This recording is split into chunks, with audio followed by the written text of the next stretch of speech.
बिहार के मौसम की बात की जाए तो सावन में बिहार से रूठा मानसून। जुलाई में अब झमाझम बारिश के आसार खत्म। बिहार के पिछले 7-8 दिनों से नाम मात्र को ही बारिश हो रही है। ये तब है जब राज्य में पूर्वइया हवा पूरी तरीके से ताकत से चल रही है। फिलहाल मानसून सीवान में या ड्रॉप स्पेल खेती के लिहाज से चिंताजनक परिदृश्य बना हुआ है। दक्षिणी बिहार और दक्षिणी पश्चिमी बिहार में अगले दोनों दिन वज्रपात की चेतावनी जारी की गई है। दरअसल मानसून की ट्रफ लाइन मध्य भारत की ओर से खिसक गई है। उसकी सक्रियता से मध्य और पश्चिम भारत में बारिश के आसार बने हुए हैं। आईएमडी पटना के मुताबिक 18 जुलाई की सुबह तक बिहार में मानसून सीजन के दरमियान 300 मिलीमीटर बारिश दर्ज की गई। 24 जुलाई तक 308 हो चुकी थी। इसके साथ ही रूठ गया है मानसून। 31 जुलाई तक नहीं होने वाली है बारिश। खगड़िया के गोगरी अनुमंडल क्षेत्र में जुलाई के अंत तक वर्षा का कोई आसार नहीं दिख रहा है। मानसून काफ़ी कमज़ोर हो गया है और हाल फिलहाल में कोई नया सिस्टम बनने की उम्मीद नहीं दिख रही है। उधर टर्फ लाइन भी बिहार से काफ़ी दूर निकल गई है। इस कारण वर्षा कोसों दूर चली गई है। हालांकि बुधवार को और मंगलवार को आर्द्रता भरी पूर्वइया हवा 7 से 8 किलोमीटर प्रति घंटा की रफ्तार से चल रही है। पूर्वइया हवा के कारण सुबह की आर्द्रता 86% और शाम की लगभग 70-80% बनी रहती है। रात में हुई मूसलाधार बारिश और दिन में कड़ी धूप। गया में कई दिनों से कड़ी धूप व गर्मी के बीच मंगलवार को रात करीब 10 बजे के आसपास आसमान में बदली छन्नी।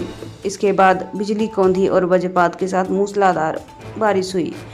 इस बीच तेज हवाएं चली। मौसम विभाग के मुताबिक मंगलवार को रात 4.4 मिलीमीटर बारिश हुई। बढ़े आरक्षण को 9वीं अनुसूची में डाले केंद्र। सीएम मुख्यमंत्री नीतीश कुमार ने कहा कि राज्य सरकार सरकारी नौकरियों और शैक्षणिक संस्थानों में आरक्षण की सीमा 65% करने को लेकर सुप्रीम कोर्ट में अपील की है। साथ ही इसे संविधान की 9वीं अनुसूची में डालने की मांग केंद्र सरकार में की जा रही है।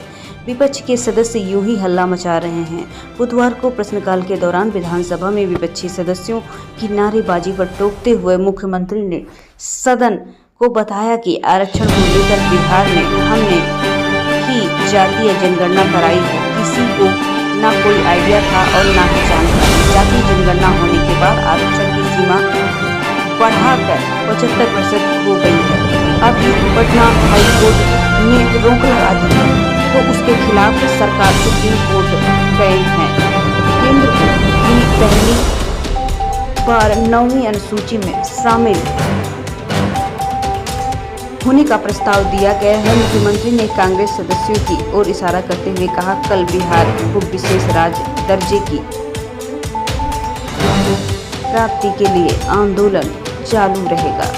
सच बता दीजिए, हम लोग विशेष राज्य के दर्जे को लेकर कब से आंदोलन कर रहे हैं। 2010 से मांग की जा रही है। आपकी पार्टी यानी कांग्रेस से नहीं हुआ। उस समय आप दोनों राजद और कांग्रेस एक ही थे। बिहार विधानसभा में बिहार लोक परीक्षा विधेयक 2024 पारित। प्रतियोगी परीक्षा में गड़बड़ी की तो 10 साल जेल व 1 करोड़ का जुर्माना भरना पड़ सकता है। बिहार में प्रतियोगी परीक्षाओं में गड़बड़ी करने वाले के खिलाफ सख्त कानून बनाया जाए। इसके तहत परीक्षा में नकल करने वाले और करवाने वाले को 3 साल से 10 साल की सजा भुगतनी पड़ेगी और 1 करोड़ रुपए का जुर्माना देना पड़ेगा। बुधवार को पेपर लीक और धांधली रोकने के लिए विधानसभा में बिहार लोक सेवा परीक्षा अनुचित साधन निवारण विधेयक 2024 विपक्ष वॉकआउट के बीच ध्वनिमत से पारित किया गया है। प्रभारी मंत्री विजय कुमार चौधरी ने सदन को बताया कि इस कानून के तहत पेपर लीक करने वालों को 10 साल की जेल और 1 करोड़ का जुर्माना देना पड़ सकता है। पटना के 35 समेत 150 छात्रों में बटा था नीट पेपर। सीबीआई 36 से 60 लाख रुपए तक में बिके थे प्रश्न पत्र। Patna NEET UG 2024 paper leak मामले में सीबीआई जांच में ये बात सामने आई है कि छात्रों ने 35 से 60 लाख में प्रश्न पत्र खरीदे थे। बिहार के छात्रों ने 35 से 45 लाख और बाहर के छात्रों ने 55 से 60 लाख में प्रश्न पत्र दिए थे। जांच में 150 से अधिक छात्रों पेपर मिलने के प्रमाण मिल चुके हैं। 200 करोड़ में विकसित होंगे पटना, दानापुर और पाटलिपुत्र स्टेशन। जंक्शन दानापुर व पाटलिपुत्र स्टेशन को अब नए तरीके से विकसित किया जाएगा। बढ़ती आबादी को ध्यान में रखते हुए अगले 50 साल तक यात्रियों को कोई परेशानी न हो, इसको ध्यान में रखते हुए आधुनिक तरीके से निर्माण कार्य किया जाएगा। इन तीनों स्टेशनों का एक साथ निर्माण होगा, जिस पर करीब 200 करोड़ रुपए खर्च किए जाएंगे। इसकी तैयारी दानापुर मंडल ने ही की है। इसके अलावा अगले महीने के नेवरा दनियावा रेल लाइन के दनियावा से जटडुमरी तक ट्रैक पर ट्रेन दौड़ने लगेगी। बजट में क्या हुआ प्रावधान? रेल मंत्री अश्विनी वैष्णव की ओर से केंद्रीय बजट को लेकर वीडियो कॉन्फ्रेंसिंग के माध्यम से जानकारी दी गई। इसके तहत मंडल की ओर से संवाददाता सम्मेलन का आयोजन किया गया। इसमें DRMA जयंत चौधरी, DRM आधार राज और मंडल के सीनियर DCM अभिनव सिद्धार्थ समेत अन्य रेलवे अधिकारी भी उपस्थित रहेंगे।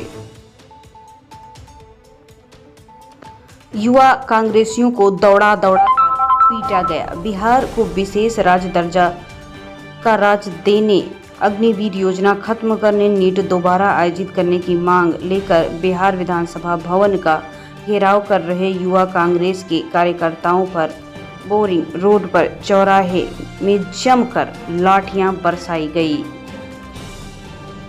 पुलिस ने कार्यकर्ताओं को दौड़ा कर पीटा। लाठीचार्ज में युवा कांग्रेस के राष्ट्रीय अध्यक्ष समेत कई कार्यकर्ताओं को गंभीर चोटें आई हैं। सचिवालय SDPO2 के बॉडीगार्ड मुकेश का सिर फूट गया है। इसके अलावा अन्य कई पुलिस भी घायल हो गए हैं। बैरिकेडिंग से आगे बढ़ने पर लाठी चार्ज हुआ है। युवा कांग्रेस के करीब 1,500 कार्यकर्ता बोरिंग कैनाल रोड पर स्थित पंचमुखी मंदिर में बोरिंग रोड के चौराहे पहुंचे और पुलिस प्रशासन से पहले ही बैरिकेडिंग कर दी और संगठन पर झंडा बैनर को लेकर निकल गए। कार्यकर्ताओं को पुलिस और प्रशासन के समझाने की कोशिश के बावजूद भी न हटने पर उन पर लाठी चार्ज की गई।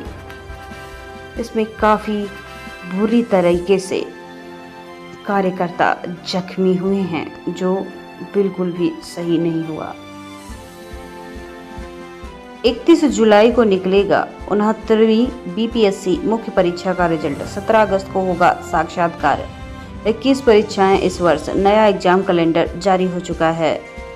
BPSC की 69वीं संयुक्त मुख्य परीक्षा का रिजल्ट 31 जुलाई को निकलेगा। 17 अगस्त को साक्षात्कार शुरू होगा, जो 28 अगस्त तक चलेगा। 31 अगस्त को इसके अंतिम रिजल्ट के प्रकाशन की संभावना है। इसकी जानकारी BPSC ने अपने नए एग्जाम कैलेंडर में दी है। आयोग इस वर्ष 21 परीक्षाएं लेगा।